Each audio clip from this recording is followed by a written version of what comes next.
we are we are reviewing the newest record from Perfume Genius titled "Set My Heart on Fire Immediately," and the first track is "Whole Life."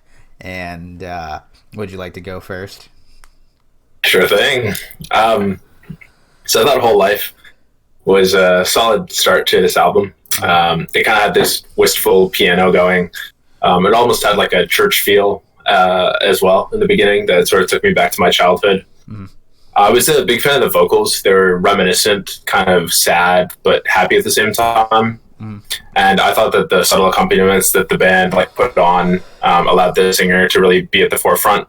And yeah, overall, I just thought it was beautiful and pretty heartfelt. And when I was reading through the lyrics, it just struck me as very poetic, which, was awesome. Mm-hmm. Quick note, Perfume Genius is actually the pseudonym of Mike Hadras, I believe. Or Hadreas. So it's one guy, as in like the sole act, but he has producers and stuff. Got it. Yeah. Okay. Yeah, I agree. I think I like the slow burning cinematic instrumental. I really like the content of the song. I also like how throaty his like vocals were. He's like half of my whole life. Like it really caught my ear because it did sound like kind of sorrowful, but it also sounded like very like show offy. So it was pretty cool. I think the idea of like him like kind of realizing that half his whole life is done, like I think like the average lifespan for people now is like 80 or at least in the US, and he's 38. So I thought it's an interesting kind of like midlife crisis song, but it's not like it's not focused solely on that. He's also like excited for what might happen in the future, especially on the last line where he says, "In slow motion, I leave them behind." Pretty interesting. Anything else you want to add? No. Alrighty. The next one is Describe. So this song, it was a little slower, but again, it had this sort of sense of nostalgia, specifically about this past love that he had. Uh-huh. It also had just like this gritty tone that I was kind of a fan of. Yeah. The song itself too, and the video especially, were pretty sensual as well. And there are these like whispered lyrics during a part of it with this, again, church-like organ. And I thought the production was just pretty serene. It felt like I was being held. So I really liked it. Yeah, and then just to talk a little bit more about the video, it's like a, how do I describe it? Like a homoerotic interpretive fight scene in front of like a hella good looking like feast. Uh-huh. They also do this like synchronized choreography in the desert under the sun with like no trees really, just kind of like in the dirt. I think the funniest scene for me was like this extended scene of a writhing mass of bodies. But it was funny because they didn't have like a ton of people. So like when it was a full shot, you see only maybe like 8 people like all moving around on each other. It looked better when it was like zoomed in and you couldn't really tell, and they put on the lights and stuff. But it just looked kind of funny having just like 8 people roll around when you don't really have a whole like mass of people. So yeah, that sounds interesting. It sounds like a very low budget Battle of the Bastards kind of thing. So I'll check it out, or I'll check it out. Yeah. Yeah, I agree. I think this is another kind of like very dramatic, kind of desire-filled song, and most of the album has like Mike putting his desires in the spotlight. But here he's just kind of, I wouldn't say crooning, but kind of like reminiscing on like a past relationship, kind of describing the anxiety of it, how much that love or like that intimacy really felt. When he says like, "Ooh, his lovin' felt like ribbons, ooh, an echo in the canyon." So just how much scenery he's kind of putting into it, I think is a great way to kind of illustrate what he's talking about. And he also, I think, says, what he says, I think, "Can you find him for me, or can you describe him to me?" Almost like he's like actively looking for that one person again. So yeah, I think it was great. Next track. Yeah, just bouncing off of what you said. Yeah. Bouncing off of what you said, just the lyrics overall for this album, for the most part, spoke to me like quite a lot. I feel like he definitely spent a lot of time thinking about those scenic words that he was going to use, and they really paint an interesting picture. For me, the listener, I'm a big fan of it. Yeah, I agree. I think like some of the songs don't have like a lot of songwriting to them, but I think he's very a lot of the words that he picks are very well put and like very well placed. So it doesn't feel like some songs there's like a little bit of shortage of songwriting for my personal taste, but for the most of it, I think he's able to really pick his words well and use them to their full potency. I agree. It's like really vivid. Yeah. Next one is Without You. What do you think of this one? So this one, it kind of grew on me more on the second listen. Yeah. On the first listen, I wasn't like too crazy about it. But when I listened to it again, I really liked the kind of the echoing riffs and this upbeat guitar strumming. I feel like they're also grounded by this plunky bass that he plays. Yeah. And then I also like the layered vocals that he did. And I think it swelled near the closing, which was kind of cool. Yeah, I did. So I was a fan of that. And there's like one lyric in particular that struck me, which was, it's been such a long time. It's been such a long time without you, which I just feel continues this theme that you mentioned about a past love that he had or past loves. And he's really just pouring his heart into this album, which I'm, totally for. Yeah, Mr. Heartbreak Kid over here. Yeah, I agree. I think this track is, I think it's great. I really like the kind of, I like the instrumental diversity here. It's more like kind of glam rocky in a way. Like you said, there's like a funky riff to it, so it's a bit more accessible than some of like the more slower balladry songs. I really like, yeah, I agree with you. I think the last part where like, all the vocals start to like clash onto each other was really satisfying because it really made the payoff feel very like cinematic in a way. And I think Mike has been able to, or with his like progression of like material through albums up to this date, I think he's really been able to perfect that like cinematic sound without sounding too cheesy or over dramatic. I think it's great. All right, the next one is Jason. What do you think of this one? Bro, I think this one is my favorite song off the album. I can't lie. Okay. Yeah. Dude, I was listening to this one and dude, I had tears come to my eye before the violins even came in, which was like halfway through the song. That was crazy, man. Like, okay, so just to start, like the lyrics are tragically funny, and the delivery was just like sublime. It was really soothing. It was like a lullaby.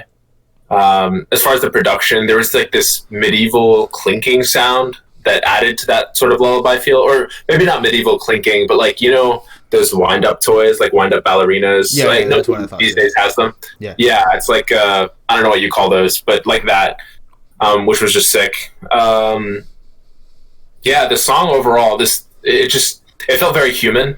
It was like nothing more, nothing less. It was just a very human experience conveyed with song, which I think is what I don't know. For me, music is all about, or music that speaks to me is all about.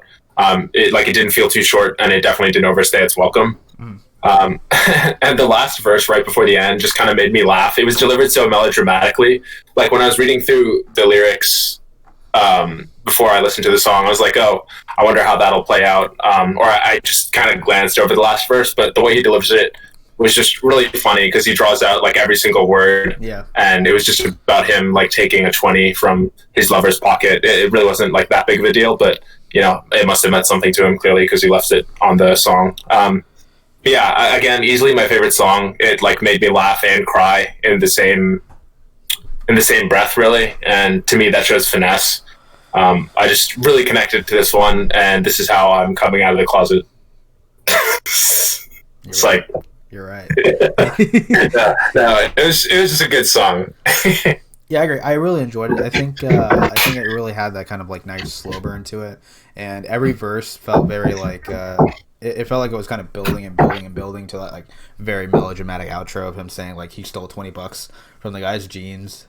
Yeah, but like I was pretty impressed with how interestingly like intimate the songwriting was. He mentions like being undressed, but the guy wasn't undressing himself. He was like That's very savage. yeah, he was like he was very afraid of like having an intimate moment with Mike. There's even something he says like he was afraid and like tears were going down his face. I also like the chorus where he's like trying to soothe him down, saying, "Hey, I know this is like your first time or something, maybe or something like that," and he's like he's just trying to like calm him down from his like tense nerves.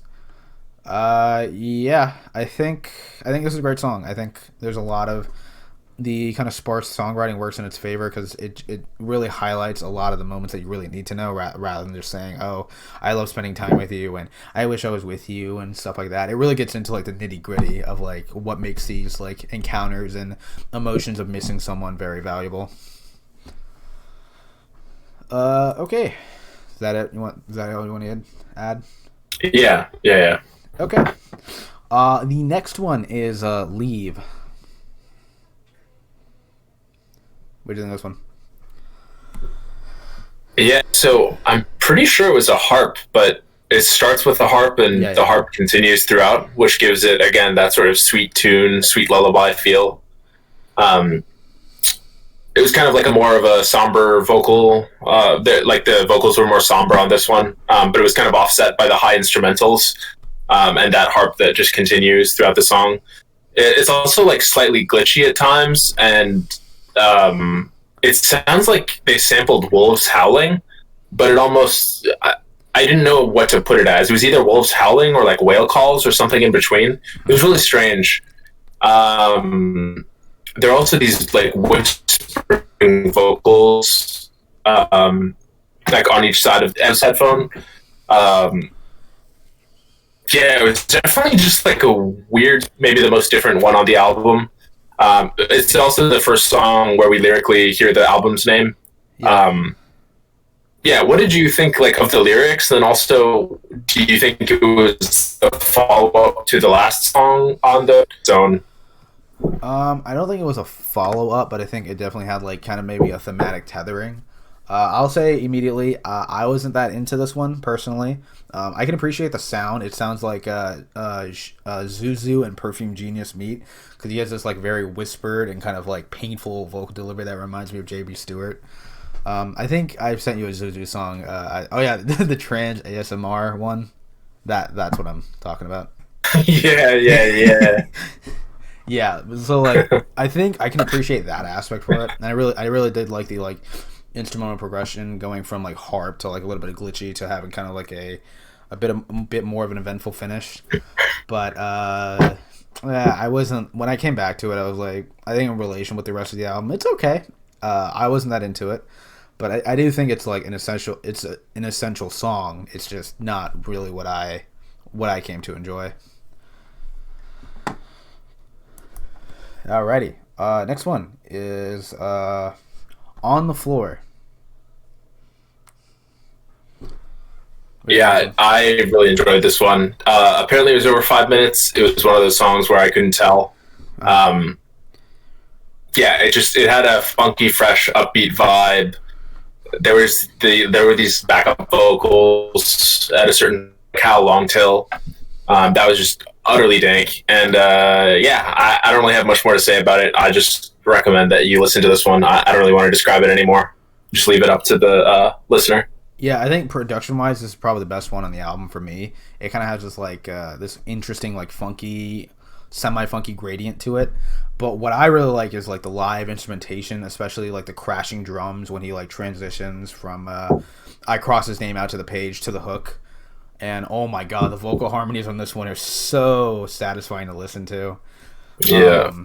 The chorus is fantastic. The kind of the lyrics kind of describing this incredibly like primal desire for someone, even though you're trying not to, or like you can't get over this person. Like most of the song, he's talking about trying to change and trying to get over this person. You know, crossing out their name off of the page, and then he's kind of questioning like when this feeling of like desire and like regret and kind of emptiness will go away. So when he says like, how long till this washes away, how long till my body is safe, how long till this heart isn't mine, I thought it was a very nice contrast when he says at the end or in the outro, I just want him in my arms, I just want him in my arms. So I think it was able to like show this duality without making it 50-50, but like 90-10.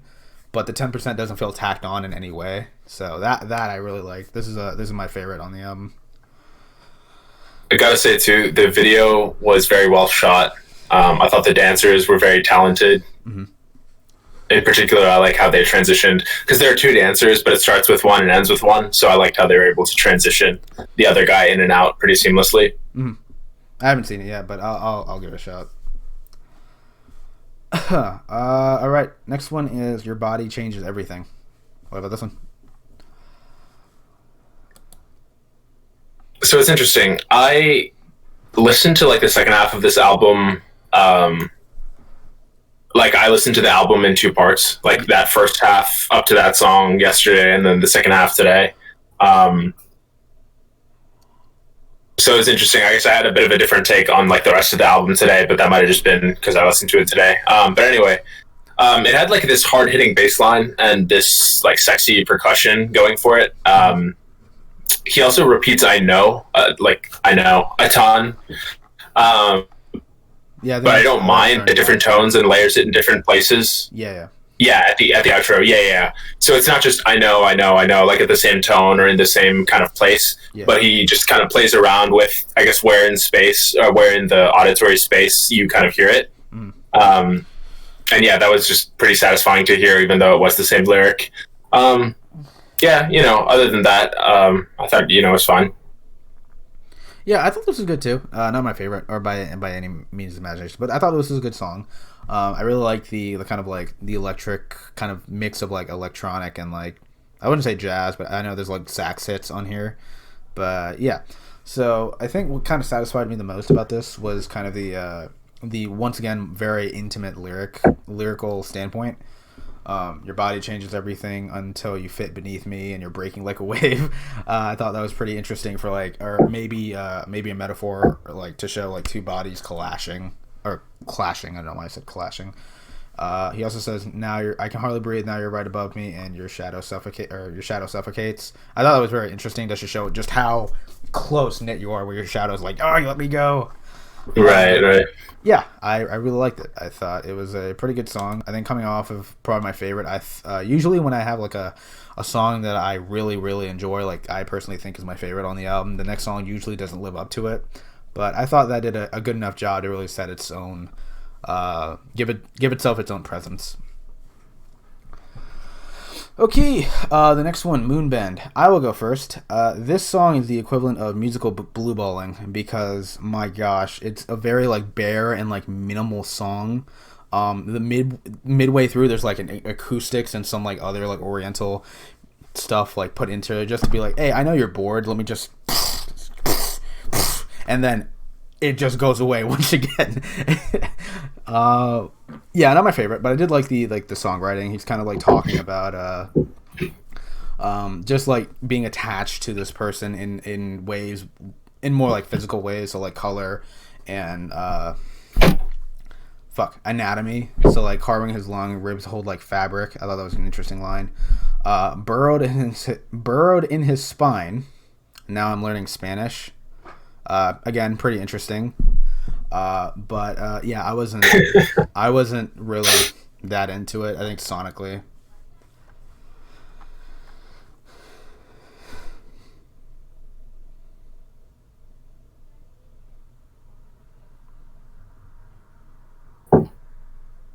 Yeah, calling it a sonic like blue balls was definitely the best way to describe this song. It was just like really slow for the first minute and kind of slightly eerie, and then like you said, the guitar comes in and he sort of hums with it, and that's my favorite part of the song. Then the flute comes in too, and then it just all goes away and it goes back to the slow. Yeah. Like I'm going down like I'm on some fantastical trip down a moonlit river, but there's like no payoff or conflict. It's just I'm just floating. So yeah. It's about as satisfying as the blue balls can be, which is like. Yeah, not.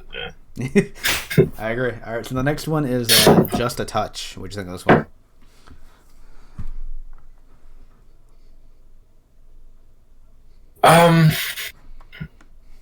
So this one, it kind of gets back to this sort of sad tone. It's not like sad or just depressed, but more kind of like sad but hopeful. Um, and lyrically, he says, "Touch me deep before you leave." And talks about this idea of taking a song with you. Like he's singing to someone. He says, like, take my song with you and hum it while you're in hiding, something like that. Mm-hmm. And so I sort of just like that idea of having a song with you to kind of keep you going. And so apparently, according to Genius or whatever, they were saying that this song was supposed to portray like a love story during a war. Mm-hmm. So I guess he's like giving the song to his lover as his lover goes off to war. I did not get that at all. So I guess when that's according to Genius, and I don't know how reliable Genius is, but I guess that's a sort of touching idea. I have family members in the military, so I can kind of relate to that. Oh, Dad, please touch me deep before you leave. yeah, basically. Are you saying that's not normal? No. I mean, your dad's in the military. I thought I was making a joke, so sorry. Oh, no. I was following up on your pedophile joke, bro. Oh, yeah. Yeah,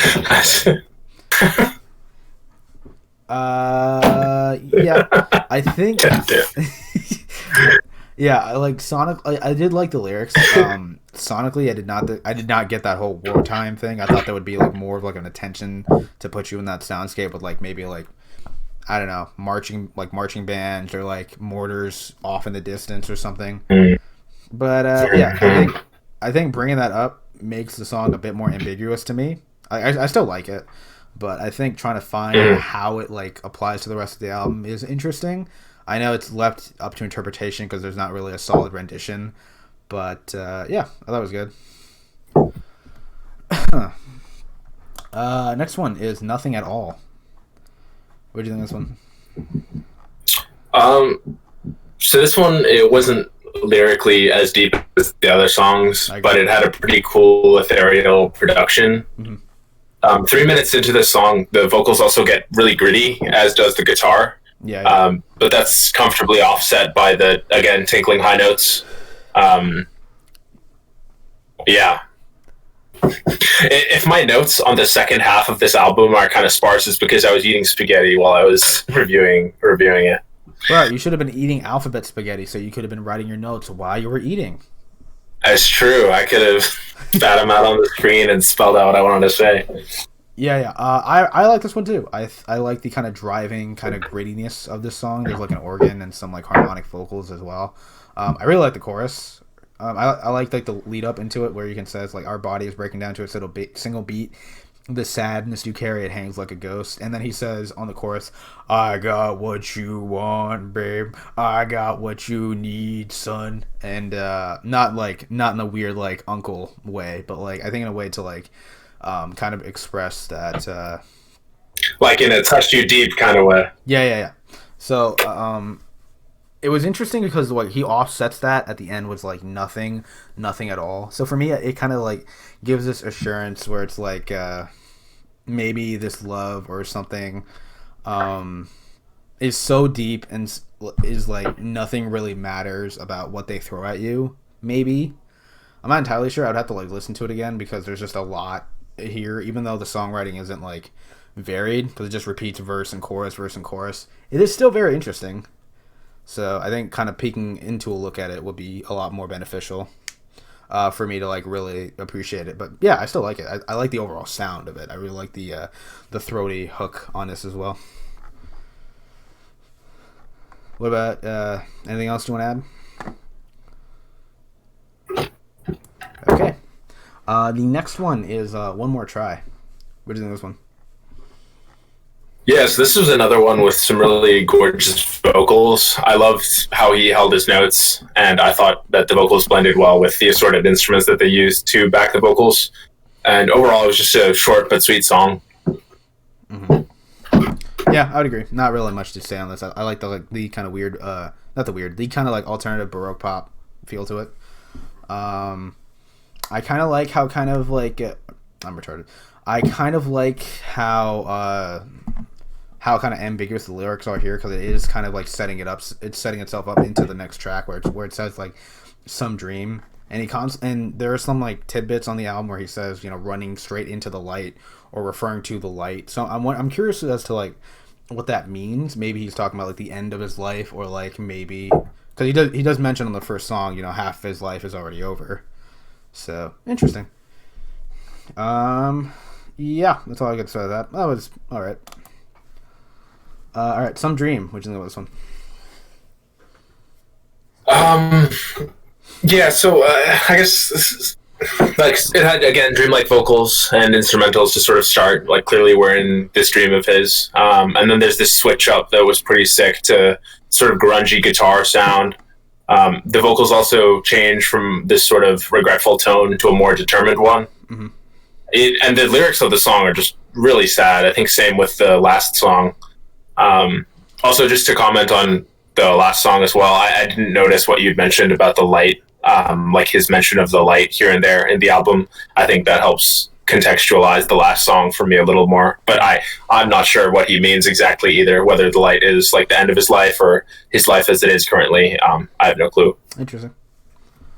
Yeah. On this one, there's like a lot more instrumental depth. It's not like on full display, but there are like some hits of like piano and like electronic drums and some like saxophone here and there. I think lyrically, yeah, you're right. This is like one of the most like in depth, kind of painful songs on here. Mostly because he's kind of talking about. From what I got from the lyrics, he said, "I know you called me, I didn't pick up. I was busy freaking out, and all that time spent perfecting my look. Now there's nobody around." So I think that line in specific, or that line in particular, was very interesting to me because maybe he's talking about maybe how he kind of shunned off some people for his own self-interest, and he's kind of like masking it up like that. But now then after that he says, "Now there's nobody around, and all the time spent defending my look. Now it's misery." I thought that was a very, very interesting kind of like introspective line that doesn't reveal a whole lot, but like there's just enough like remnants of the idea for you to really grasp what he's saying. I also love at the end of the song where he says all this for a song, which kind of like ties back to an idea I've had about music for a while. When you go through these like very painful and emotional experiences, I wonder how it is to like write a song about it and let a lot of other people hear what you have or what this experience means to you. So yeah, I thought it was a great song. If On the Floor didn't exist, this would probably be my favorite song. Anything else you want to add before we go into the closer? No, I think what you said was perfect. Excellent. All right, next one, or the last one, is Borrowed Light. What do you think of this one?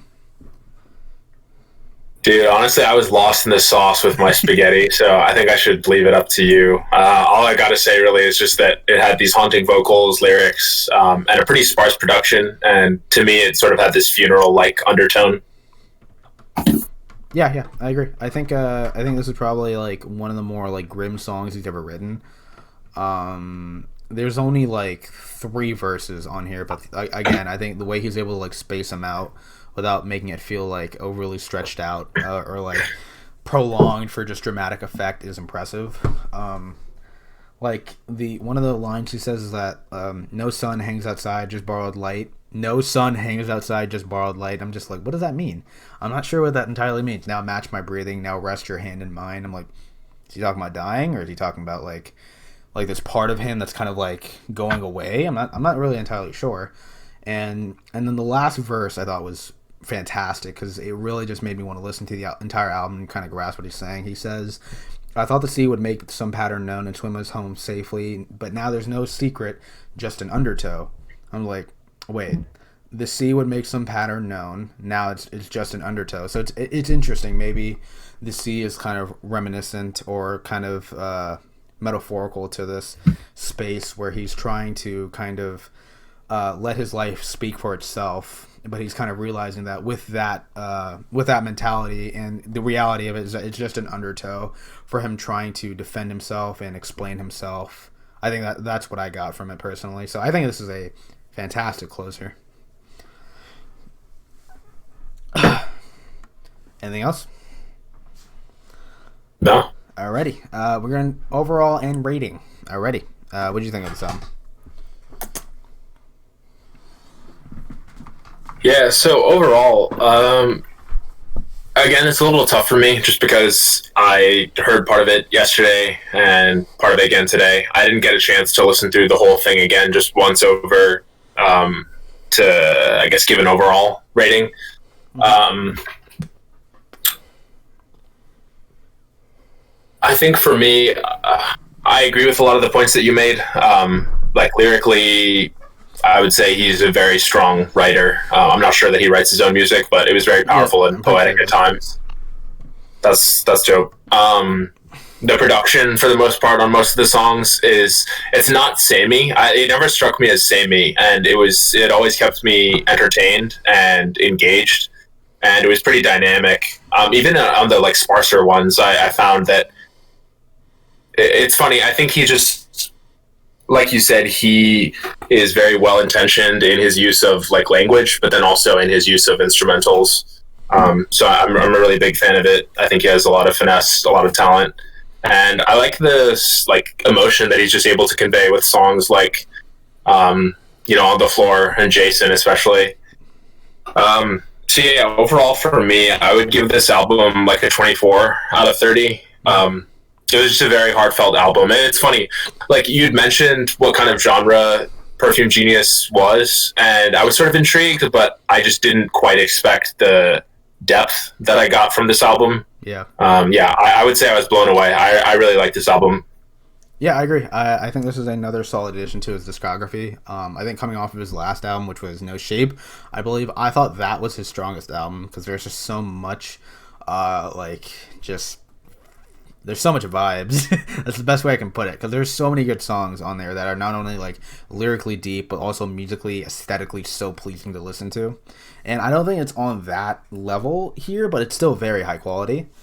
I think his songwriting has kind of gotten much more impactful. Like his use of brevity is it's much improved. So for me, I really enjoyed listening to him put his heart out, like you said, on most of these songs. Because I know a lot. I know if I showed this like songs to like a couple other of our friends, they would say, "Oh, this is like really artsy."